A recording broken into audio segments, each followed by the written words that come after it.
Guys, welcome to another session. So in this video, we are going to discuss a very important and slightly uncomfortable question that I hope you are aware about the recent GDP data.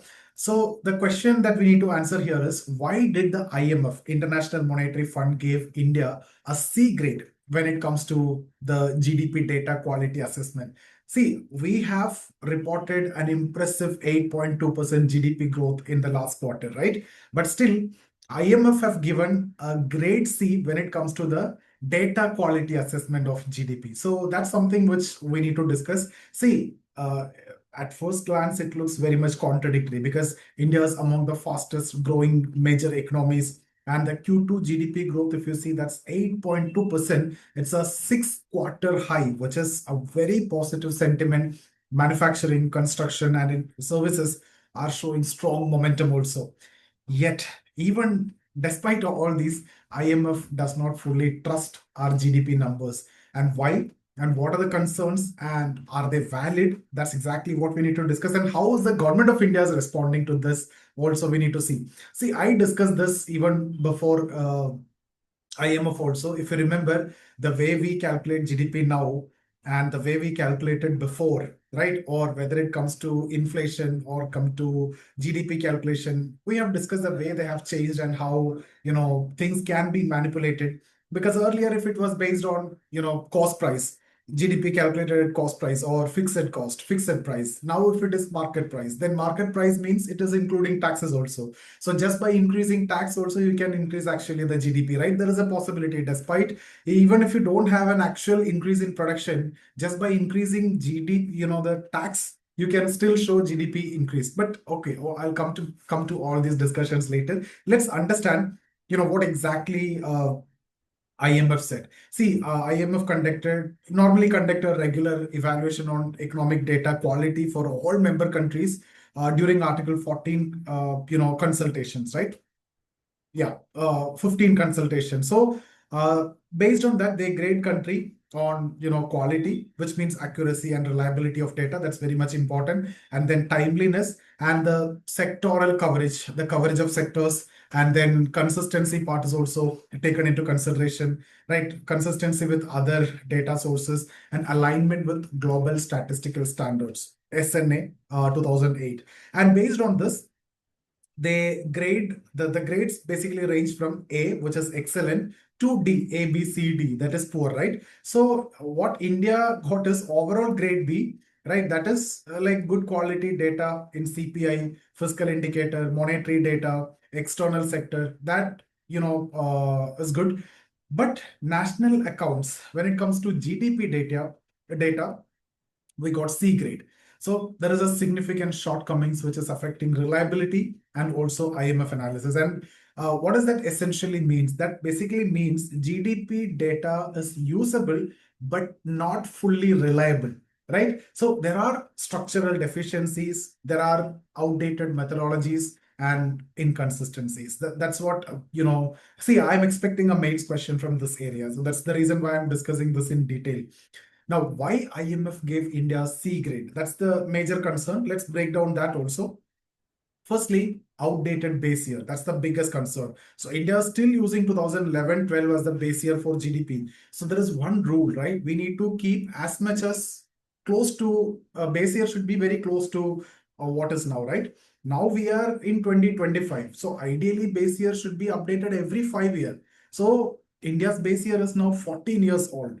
So that's not really good, right? If it is 2020, it's perfectly fine. So ideally, every 5 years, you should keep updating the base year, but it's now almost 14-year-old. So that's a big problem because see, India's economy have fundamentally transformed since 2011.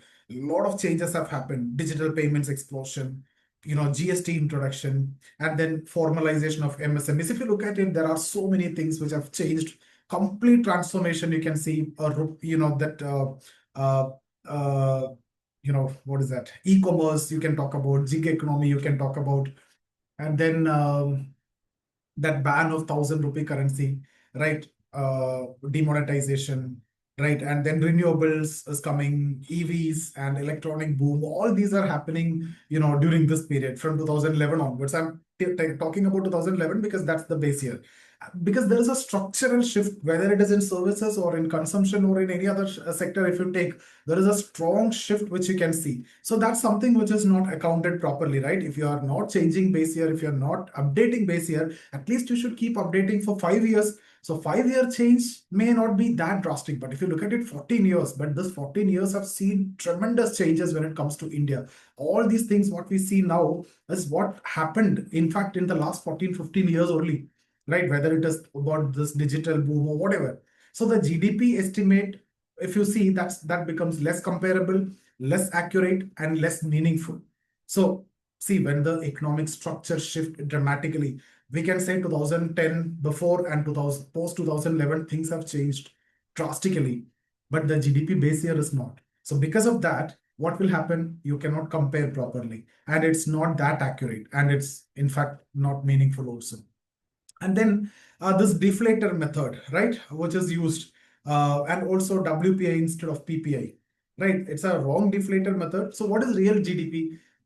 When you calculate real GDP, that is nominal GDP. Nominal GDP you will calculate minus inflation. So inflation you will calculate by using deflator method, right? So what India uses, WPI, wholesale price index, now shifted to CPI. But what is the global standard index? Producer price index at the producer level. Now, why this is important is because, see, WPI or even CPI, that's the next level, consumer level. For our monetary policy analysis and everything, it is CPI, right? So if you look at WPI or CPI, that fluctuates sharply because unrelated to real sector output, it comes often. PPI, in fact, is more aligned with the actual producer pricing, right? What is the actual production pricing? And when you're using WPI, that can actually inflate or depress the real GDP artificially. So this is possible. So that will directly affect our real growth numbers as well. So that is one problem, right? And the next one is there is a large informal sector. So here you don't have a proper estimate. The estimation is so weak, right? India's informal sector, if you look at it, it's massive, 45 to 50% of the total output. And in fact, if you look at in terms of employment, 80% of total employment. But GDP estimation, if you see, they largely use proxies and extrapolations or the old surveys. So that create limited accuracy. So that is again a big problem. And see, nearly half of the economy is measured indirectly. So what will happen? The margin of error becomes so huge. See, I'm talking about a country with that huge population, and 50% of it's in informal sector. 80% of employment contribute to that, right? So if you're measuring indirectly without proper methods or anything, you can expect what is going to happen with the actual data, right? Then there is another issue with the census, the delay in census, right? That's a critical missing data. Every 10 years, you used to conduct census. That is happening from the time of Lord Ripon, 1881 onwards. Every 10 years we used to conduct without any delay, without any changes. So last census that we had is in 2011. Next, it should be in 2021. But what happened is it delayed due to COVID.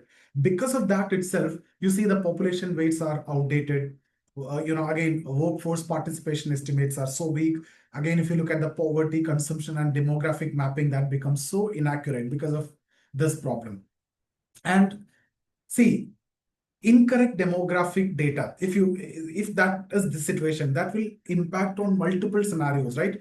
When you talk about the productivity estimates, that will be affected, per capita indicators and sectoral weights, labor force calculation. In all these ways, if you are going with this incorrect demographic data, it will have that impact. And again, if you look at the fiscal inconsistencies, IMF also highlight state and center do not consolidate fiscal data on time, and off budget liabilities often unclear, and state finances get updated late. So all these are again issues, and that will affect India's deficit numbers, debt sustainability analysis, macro stability assessments, and the national accounts reconciliation, all these. So if you see, IMF and in fact many other economists also have have been very much skeptical since India revised its GDP methodology from 2015. But our argument was that's the best practices worldwide. It is a practice, right? Everything. So India shifted from factory level data (ASIs) to corporate filings, right? So that's the thing that we have seen. And what is the impact? Here you'll see higher GDP growth estimates and major revisions in historical GDP also, and large divergence between expenditure method GDP and production method GDP. And such kind of large variations for the same economy, that definitely raise the credibility concern. And IMF have repeated this criticism multiple times over the last decade. So now they have graded C. That's very much accepted. In fact, I was talking about this from 2016 onwards when they have changed this methodology. So see, even within India, we often wonder, right? Why do GDP numbers change so dramatically during revisions? So what are the reasons? There are structural reasons, right? So what happened? What are the structural shift in the Indian economy? One is GST, right? So India, if you see the last few years, this 14, 15 years, if you take massive transitions, GST, that increased more formalization. And then digital economy that's expanding at unprecedented speed. Now everywhere you go, you have this QR payments and Google Pay and this digital payments. MSME closure and new registrations, manufacturing volatility, informal to formal kind of shift, platform economy rise, right? This Ola, Swiggy, and then Zomato, all these. So when the underlying economy changes so fast, but the statistical system that remain the same or moving so slowly, what will happen? The numbers become inconsistent. So the calculation will be a problem. So reliability and validity will be a bigger question, right? Because of the mismatch of data, the realization is not exact. Now, see, again, when it comes to the index of industrial production, which is again outdated, the weights do not reflect modern manufacturing. And of course, this electronics, EVs, renewables, these are underrepresented, but these are again getting such kind of importance in these days. Again, we already discussed this WPI issues. That is, of course, not aligning with the real-time producer pricing. So we should be taking PPI instead of WPI or CPI. So that again leads to GDP estimation mismatches. So these are what is actually happening now. Now, again, we have a large informal sector, which again I have discussed. And what is happening is a proxy-based estimation that's not going to work out. So continuous reliance on these proxies that definitely lead to those inaccuracies. And GDP can be estimated using mainly three methods, which again I have discussed in your first chapter itself. So there is no need to get into that. See, of course, these are income method, production method, expenditure method. Production method is what? GDP is equal to GVA plus taxes minus subsidies. So simply you will be calculating gross value added plus taxes. Then if you have given subsidies, reduce that. But GVA from informal sector is partially captured because you have used proxies and that will have a limited accuracy also. So that's a problem with production method. Now, when it comes to expenditure method, what is that equation? GDP equal to C plus I plus G plus X minus M, export minus import, that difference. So India, when it comes to India, we often shows large divergence between production and expenditure method. That again question the reliability, accuracy also, right? Ideally, what should happen? Both should converge, both should be similar, but we have a huge divergence in fact. So when they don't converge, what will happen? It raises the credibility question. That's what happening. Now coming to income method, that's the less used one, mainly because of weak salary data, difficulty in capturing the mixed incomes. When it comes to income method, mixed income, we have very much difficult to capture, right? Especially we have this much informal sector. Mainly because of informal sector dominance, we can't use it much. So this method is barely used, and of course, it cannot help in validating that discrepancy. So when you use this about to, we have bigger discrepancies. Now, I also want to discuss what is this government response to IMF. See, we acknowledged, the government of India acknowledged, yes, there are issues. Yes, reforms are ongoing. Yes, the statistical system needs modernization. But they also say IMF should consider the reforms which are already underway. See, let's see what reforms the government is actually bringing. That's something which is very important also, right? The government argument is that there are reforms already underway. There are issues. There are reforms which is ongoing. There are statistical systems that we need to be modernized and all those. It's accepted. Now, what are the upcoming statistical reforms? That's very important for 2026 onwards. India is planning for major updates. So the new GDP series, the base year will be 2022-23.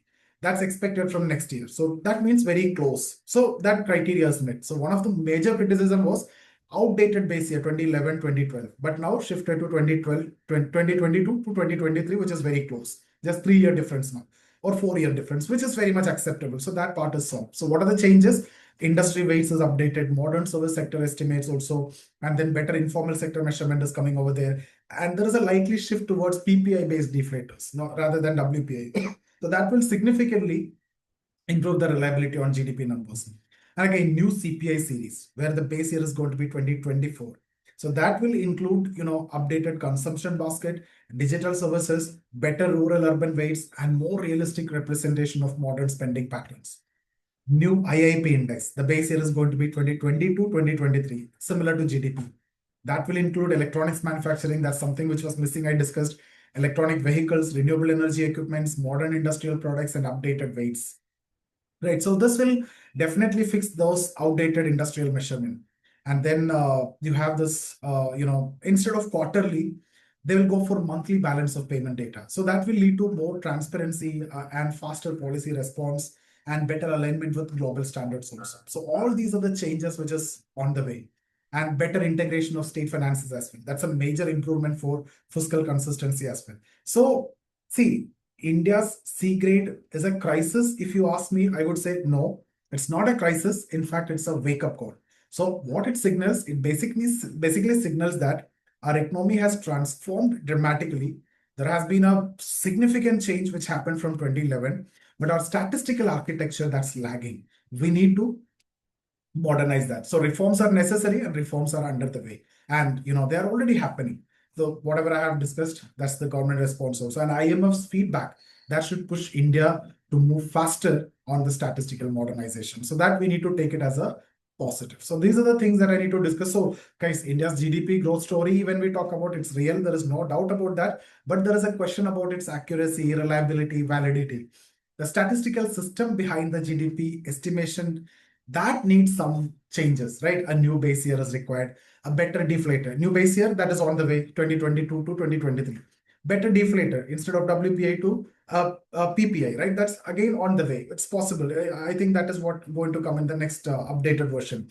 And updated industrial weights, that's again on the way. Better informal sector capture, that's again on the way.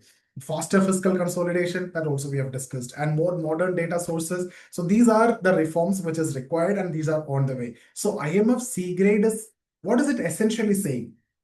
Definitely India is growing fast, but the tools to measure that growth, that need updation. That's not reliable, right? So once the reforms which is coming roll out in 2026, 27, by that time, it will happen. Then GDP numbers become more accurate, more trustable, and the divergence between different GDP methods will reduce. As of now, I told the production and expenditure method, there is a divergence. That should converge. That will reduce when you adopt these reforms. And the credibility in the global institutions will also increase significantly, India's credibility. So this is not a question of doubt. It is a reminder to modernize, right? So that's all what I want to discuss about this. Thank you so much. I see you in the next video. If you're looking for any classes or test series or mentorship, you can get in touch with us. See you there.